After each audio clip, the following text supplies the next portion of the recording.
presidente del Senado reviviría las 16 curules para las víctimas del conflicto. A la iniciativa del Partido Liberal le faltaría la promulgación del presidente para convertirse en nueva ley. Senadores recomiendan mayor cuidado con las enfermedades respiratorias y aumento de controles en los aeropuertos. La vía panamericana entre Popayán y Pasto no sirve. Estuvimos recorriéndola. Bancada animalista insistirá en proyecto que prohíbe la entrada de menores de edad a corridas de toros. Polémica por iniciativa que busca declarar el fútbol profesional de interés público.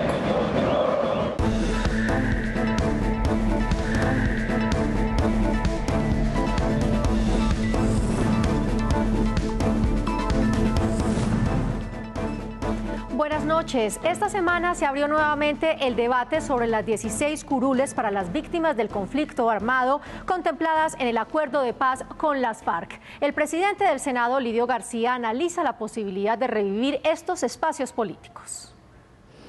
El presidente del Senado, Lidio García Turbay, se reunió con magistrados de las altas cortes del país, con quienes habló sobre la intención de revocar el hundimiento del acto legislativo que entrega 16 curules a las víctimas del conflicto armado. Esta es una decisión trascendental que está tomando el presidente del Senado, porque ni más ni menos que revoca una decisión administrativa que daba por finiquitada la cuestión de las 16 curules para las víctimas en la Cámara de Representantes, con la decisión de revocar ese acto, que era un acto injusto porque se obtuvo la votación necesaria. La iniciativa del Partido Liberal y del presidente del Congreso cuenta con el apoyo de gran parte de los senadores de la República, quienes afirman que estas curules ya están aprobadas y que su ratificación es cuestión de voluntad política. Está en los acuerdos, están aprobadas además por el Congreso.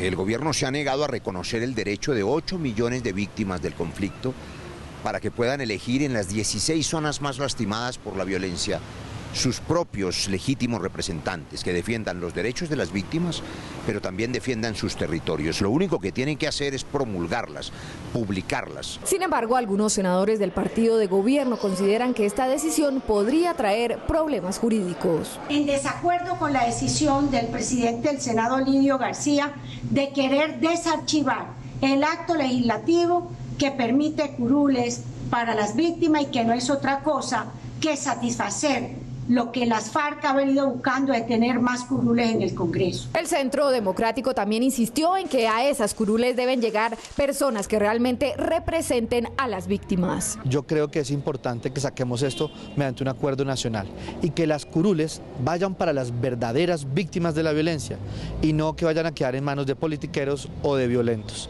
Y lo más importante de todo esto, esperar que presente el Gobierno Nacional el acto legislativo en el mes de marzo. El proyecto debe ser enviado a la Casa de Nariño para su promulgación por parte del presidente de la República, es decir, para su reconocimiento formal de que la ley ha sido aprobada conforme a derecho y debe ser obedecida. Estando ya claro que sí quedaron legalmente aprobadas, pues está muy bien que la presidencia del Senado le pase esto al presidente de la República para su sanción. Ahí no hay nada que discutir, nada que discutir. Las leyes se cumplen, doctor Duque, aun cuando usted no esté de acuerdo, pero es que las leyes son para cumplirlas, como nos toca hacer a todos los ciudadanos. El presidente del Congreso también se reunió con el expresidente César Gaviria, jefe del Partido Liberal, quien respaldó la iniciativa, que le daría voz a las víctimas de 16 zonas específicas del país donde la guerra se sintió con mayor intensidad. El anuncio definitivo se hará en los próximos días.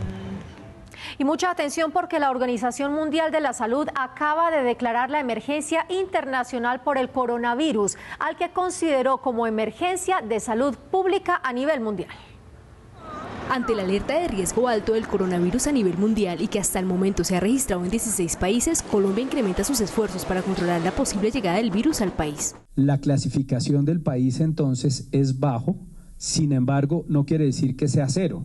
Obvio que nos puede entrar un caso, pero habiendo dicho que es bajo y dejando claro que puede haber algún caso, quiero decirles que estamos desde hace 3 semanas o 2 semanas, no sé cuánto da, el 15 de enero, hicimos la primera evaluación de riesgo y mantendremos evaluaciones de riesgo semanal para contarle al país lo que está pasando. Senadores especialistas en temas de la salud hacen un llamado a los ciudadanos y a las autoridades para reforzar los mecanismos de prevención de este virus que hasta el momento ha dejado sin vida 132 personas a nivel mundial. Cualquier colombiano que hoy tenga síntomas de gripa, fiebre, estornudo, dolor de garganta, lo primero que tiene que hacer es ponerse un tapabocas. Es la medida más eficaz para proteger a su familia, a los amigos y a los demás. No solo por el coronavirus que no ha llegado, sino por el brote de influenza que sí está en Colombia. Incrementar los controles en los aeropuertos es un mecanismo indispensable para evitar que el virus llegue a nuestro país. El Ministerio de Salud pues tiene que hacer los controles en los aeropuertos como lo han hecho internacionalmente en Los Ángeles, en San Francisco, en China, de personas que vayan a viajar o a ingresar al país, que vengan de alguna zona donde haya muchos infectados y que pueda traer la enfermedad al país. Expertos señalan que no se debe entrar en pánico frente a la expansión de este virus. ¿El miedo cuál es? No que sea algo que nunca habíamos visto, sino que es algo que estamos empezando a conocer y que puede tener riesgos potenciales para los seres humanos. Conocemos que tiene un riesgo de morir un poco más que con una gripa o con una influenza. Por ejemplo, de 100 personas en este momento que tengan el coronavirus, 2 a 3 personas van a morir. El llamado es a los ciudadanos para informarse a través de medios oficiales sobre la situación real del avance de este virus y evitar el pánico mediático y la desinformación que suele presentarse ante estas situaciones. Esta semana se conocieron nuevos casos de personas que consumieron los medicamentos equivocados. Por eso, varios senadores pidieron revisar los protocolos de empaque y entrega de las medicinas. No es la primera vez que muere una persona en el país por consumir un medicamento equivocado.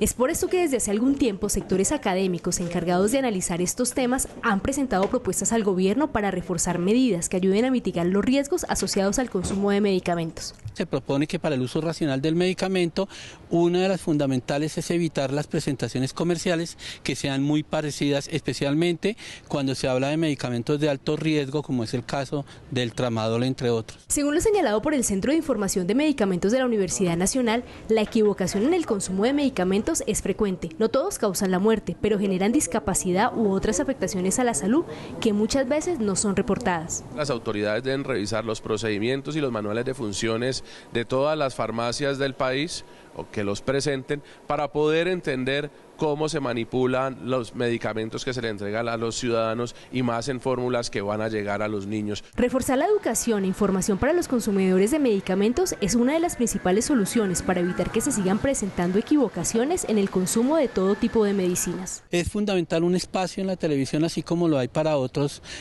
actividades, para que puedan llegar a todos los hogares y puedan estar informados de los riesgos de los medicamentos, porque son armas de doble filo. Recuerde que como usuario de la salud, usted tiene derecho a recibir información sobre los riesgos y contraindicaciones que pueda causarle algún medicamento y a que le sea aclarado lo contenido en la fórmula médica.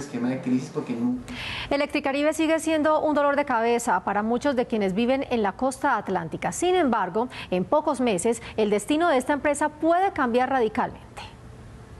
Ya pasaron más de 2 años desde que Electricaribe, la prestadora del servicio de energía en la costa atlántica, fuera intervenida. Nada ha cambiado. Enfrenta 2 grandes problemas. El primer problema es la calidad en el servicio de energía y la otra es la falta de oferta respecto a la demanda de energía.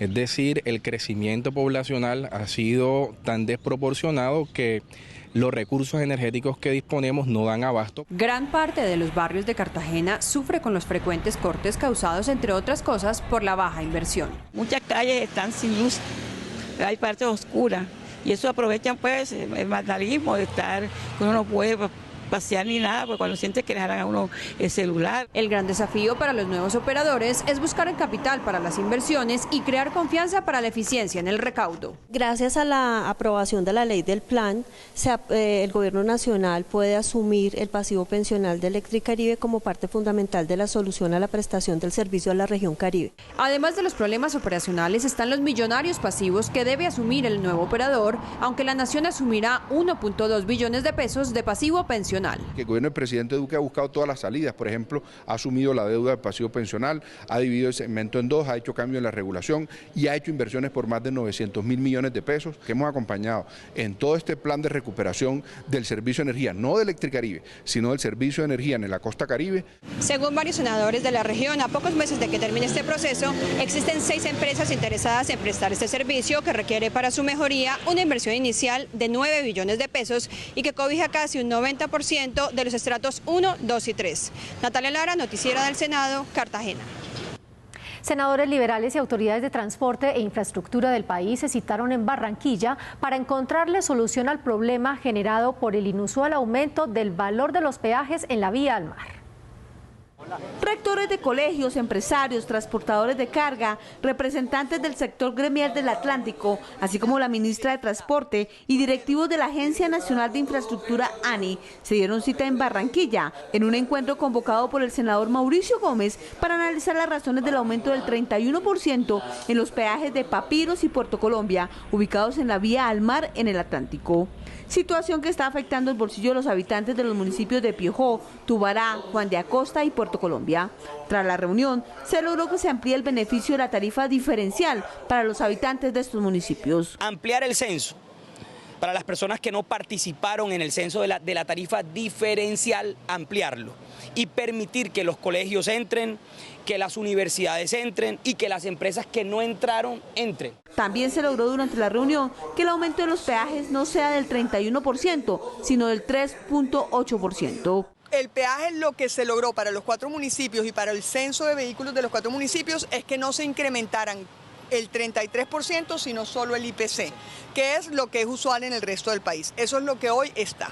Otra de las discusiones fue suprimir el peaje de Papiros, que aseguraron los asistentes afecta el desarrollo de la región. Pero la ministra se fue aquí casi convencida, ¿no?, de quitar el peaje de los Papiros. Es un peaje que está hoy imposibilitando el crecimiento de Barranquilla, la conurbación de Barranquilla que va a tener con Puerto Colombia, que esto se está dando y uno lo sabe. También se acordó crear una mesa técnica para analizar los aspectos jurídicos, técnicos y financieros que permitan eliminar totalmente el peaje de Papiros. Y en el Cauca también hicieron presencia los senadores, esta vez para denunciar el pésimo estado de un tramo de la vía panamericana por donde se moviliza toda la carga que se comercia con el sur del país y el Ecuador.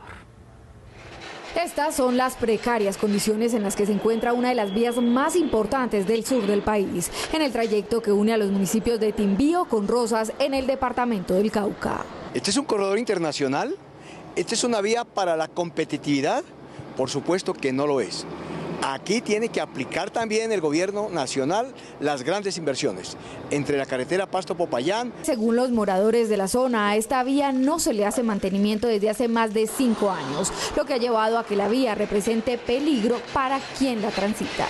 Este estado de la vía de aquí del Cauca, de Popayán a Remolino, está eso muy acabado, hermano, y peligroso. Sobre todo que están atracando mucho, hermano, por la vaina de que uno no puede andar, toca andar despacio, entonces ahí aprovechan para atracarlo a uno. Los legisladores reclamaron mayor inversión del gobierno nacional, no solo para esta vía, sino para otros corredores viales del sur del país que hoy están en el olvido estatal. Y por esto anunciaron un debate de control político. Vamos a plantear una citación a la ministra de Transporte, al director de la ANI y al director de Invías, para que venga con todas las bancadas del sur del país. El comercio internacional que nosotros tenemos con Perú y con Ecuador, que usa esta vía, que no es una vía internacional, miren las condiciones de esta vía, suma más de 3 billones de dólares al año, siendo superavitario a favor de Colombia en 1.5 billones de dólares. No se justifica que ese comercio esté en riesgo porque en cualquier momento esta vía se va a ir. La vía panamericana conecta el interior del país con el Pacífico colombiano y con el sur del continente. Bajo las actuales circunstancias no son aptas para la competitividad. Bueno, y del Cauca vamos a Santa Marta, donde se realizó una sesión especial de la Comisión de Ordenamiento Territorial, esta vez para analizar el daño ambiental de la ciénaga en el Magdalena.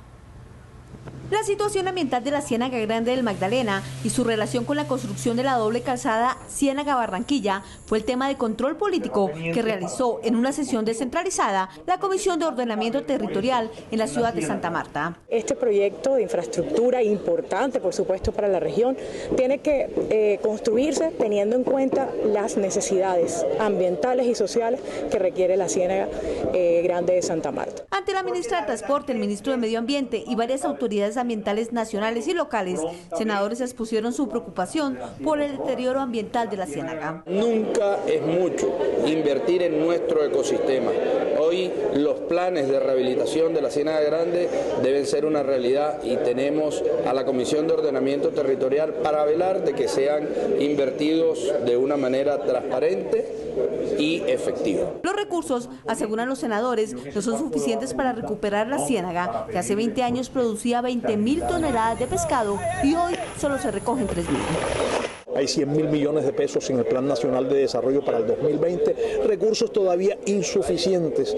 Hay que seguir trabajando, vamos a descongelar unos recursos del Ministerio de Medio Ambiente, pero al menos ya hay conciencia nacional de la importancia de esta ciénaga. Aseguran los senadores, tanto la doble calzada como la recuperación de la ciénaga son importantes para la región. Por ello debe haber coordinación y responsables en cada tema. Aquí hay muchas entidades del Estado responsables de muchos temas. Cuando aquí nosotros damos los saludos protocolarios, tenemos que saludar a más de 20 entidades. Y mientras que esto continúe así, va a ser muy difícil que el tema fluya y que podamos darle una solución ágil a los temas. Los legisladores resaltaron la importancia de la construcción de la doble calzada Ciénaga-Barranquilla para el desarrollo de la región. Esperamos que esto nos permita tener un flujo más dinámico y de mayor seguridad para los viajeros que usamos esta vía. Senadores integrantes de la comisión aseguraron seguirán siendo veedores frente a las inversiones y la continuidad de la recuperación de la ciénaga y la construcción de la doble calzada. 9 es el número de esta semana. Los billones de pesos que el gobierno nacional no ejecutó el año pasado, afectando las inversiones en salud, educación, agro y subsidios, entre otras. Así lo explicó el senador Wilson Arias del Polo Democrático en sus redes sociales. En general no tuvo mucha acogida la propuesta gremial de eliminar el pago de los intereses a las cesantías que deben realizar los empleadores en el país. La propuesta del Centro de Altos Estudios de la Asociación de Instituciones Financieras ANIF de eliminar los intereses a las cesantías que las empresas pagan a los trabajadores cada año como alternativa para contribuir a bajar la tasa de desempleo fue rechazada por los senadores de diferentes bancadas. No podemos seguir teniendo propuestas sin ninguna clase de argumentación, solamente bajo la justificación de que es la manera de crear más empleo en Colombia. Aseguran los legisladores, la propuesta de eliminar los intereses a las cesantías no tendría ambiente para ser tramitada dentro de un proyecto de ley en el Congreso. Es una propuesta inoportuna, no es el momento donde se eliminen ciertos derechos como los intereses a la cesantía y las cajas de compensación que son fundamentales en cuanto al subsidio familiar. El Centro de Altos Estudios de la ANIF también propuso suprimir el aporte del 4% que hacen las empresas a las cajas de compensación. Senadores afirman que esto iría en deterioro de la calidad de vida de los trabajadores porque las cajas de compensación cumplen varias funciones sociales. Allí usted encuentra a un trabajador de una multinacional, de pronto con un obrero, que tiene la posibilidad de encontrarse con sus hijos en una piscina o en un espacio recreativo, en un espacio de formación, un espacio también para generación de emprendimientos. Quitar ese 4% que los trabajadores de una u otra forma reciben indirectamente vía aporte de los empleadores, pues prácticamente dejaría las cajas de compensación moribundas, sin ningún tipo de financiación de sus operaciones. Para el senador Richard Aguilar, el Congreso deberá tramitar una reforma laboral de acuerdo a las circunstancias sociales del país, sin perjudicar a los trabajadores. Entendemos que hay que bajarle un poco la carga prestacional a los empresarios, pero hay que buscar una ecuación perfecta para poder nosotros hacer una gran reforma laboral, que debe ser uno de los grandes retos que debe tener el gobierno y el legislativo en este año 2020. Según lo anunció el gobierno, este año presentará al Congreso una reforma laboral que será concertada con trabajadores y empresarios. El último día del año pasado se firmó un decreto que reducía en 9 billones de pesos el presupuesto nacional. El problema es que los principales sectores afectados con el recorte fueron salud y educación. A diferentes senadores les llamó la atención la expedición del decreto 2412 de 2019, emitido el pasado 31 de diciembre, en el que se reduce drásticamente el presupuesto del año anterior. Esto porque no se alcanzaron a ejecutar todos los recursos. En el texto se decreta. Artículo primero. Reducciones al presupuesto de rentas y recursos de capital. Reduzcas el presupuesto de rentas y recursos de capital de presupuesto general de la Nación de la vigencia fiscal de 2019 en la suma de 9.080.704.485 pesos moneda legal. Senadores criticaron la falta de ejecución. Durante todo el 2019 el gobierno estuvo impidiendo la ejecución de algunos rubros, especialmente de salud, de educación, de subsidios de los servicios públicos, de la ESAP, y de ese modo logra una especie de superávit técnico. Yo impido que ejecuten, luego al final esas entidades no tienen cómo gastarse la plata y yo reduzco. Otros legisladores no vieron con buenos ojos la forma en cómo procedió el gobierno nacional. Es un estilo torticero de gobernar, sí, es ocultando las cosas, las mañas, no fue que recortamos el subsidio, fue que no lo ejecutamos. ¿Sí? Y como no lo ejecutamos, desaparece del gasto público, pero a la gente sencilla sí se le complicaron las cosas. Según el decreto, unos de los rubros en los que se dejó de ejecutar fueron salud, educación, agro y subsidios. Por ejemplo, salud. Sobran 2.7 billones que no se ejecutaron. ¿Qué significa? Que mientras la gente está pidiendo salud, buena atención, hospitales, servicios de salud pública, el gobierno no le presta estos servicios y se ahorra esos 2.7 billones de pesos. Educación, mientras la gente está en la calle, los estudiantes peleando, recursos para la universidad, para la calidad, para la infraestructura, al gobierno le sobran 231.000 millones de pesos en ese rubro. Senadores del partido de gobierno aseguraron que esto es normal y pasa cada año en todos los gobiernos. Hay varios aplazamientos que generalmente se hacen todos los años cuando no se ejecutan los recursos y es completamente normal. No solo lo hemos visto el año pasado, 2019, sino los últimos 10 o 15 años quizás. Se espera que al regresar del receso legislativo, senadores del Polo Democrático hagan un pronunciamiento oficial. Se radicará en el Senado un proyecto que busca evitarle la tentación a algunos funcionarios del Estado a aspirar a la presidencia de la República, usando el cargo como plataforma de lanzamiento.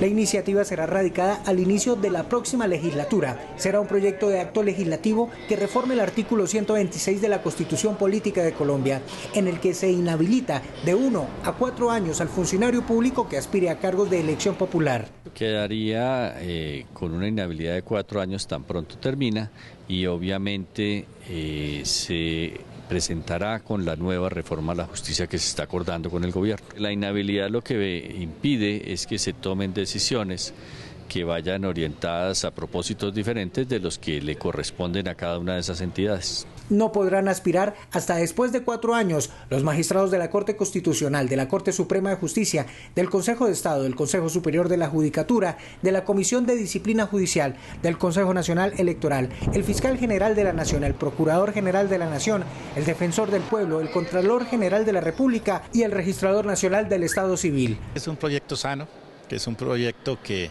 le da tranquilidad a la opinión pública, a la ciudadanía, pero además creo que es conveniente en el sentido de que quienes ostenten esos cargos ostentan un poder importante y muchas veces lo utilizan para temas de aspiraciones posteriores a la presidencia de la República. Con esto se busca darle transparencia al proceso electoral y evitar persecuciones políticas desde estos cargos para debilitar partidos o candidatos. Es interesante porque no pueden utilizar sus puestos para hacer proselitismo político de manera anticipada.